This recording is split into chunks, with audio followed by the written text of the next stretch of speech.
eng zo'r chumoli. Muallif va rassom Znara Muminova.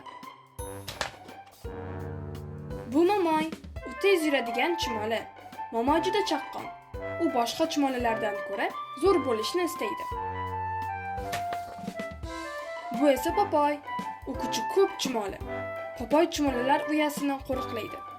U ham eng zo'r chumoli bo'lishni istaydi. Bir kuni momoy olma topib oladi. Uni uyasiga olib borib, hammani xursand qilishni istaydi. Olmani sudraydi, itaradi, ko'tarib ham ko'radi, lekin olma joyidan siljimaydi.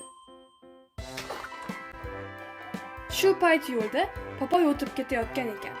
Momoy olmani ko'tara olmayotganini ko'rib, ro'sisidan kuladi.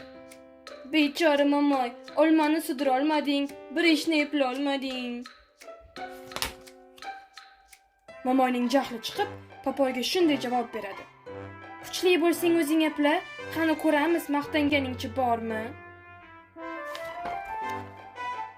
Popoy kuchiga ishonib, olmani shartta ko'taradi. Lekin olma juda og'ir bo'lgani uchun chiday olmaydi. Olma dumalab ketadi. Popoy esa momoyning oldida uyalib qoladi. Popoy va momoyning yonidan ara-sarta uchib o'tayotgan ekan.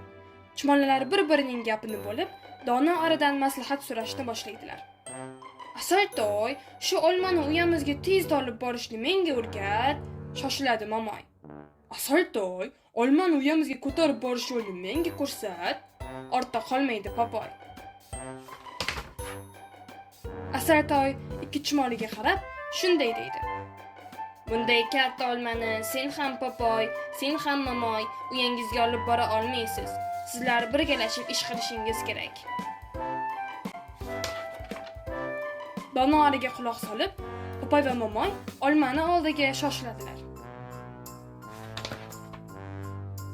Ikki chumoli Asaltoy aytgandek birgalashib olmani ko'taradilar. Lekin bu holatda bir qadam ham yura olmaydilar. Shunda ularda zo'r g'oya paydo bo'ladi. Momoy juda chaqqon chumoli. U olmalarni tez-tez kesa boshlaydi. Popoy esa juda kuchli chumoli. U kesilgan olmalarni uyasiga tashishni boshlaydi. Ikki chumoli katta olmani birgalashib uyalariga olib keldilar. Natijada Popoy ham, momoy ham eng zo'r chumoli bo'ldi.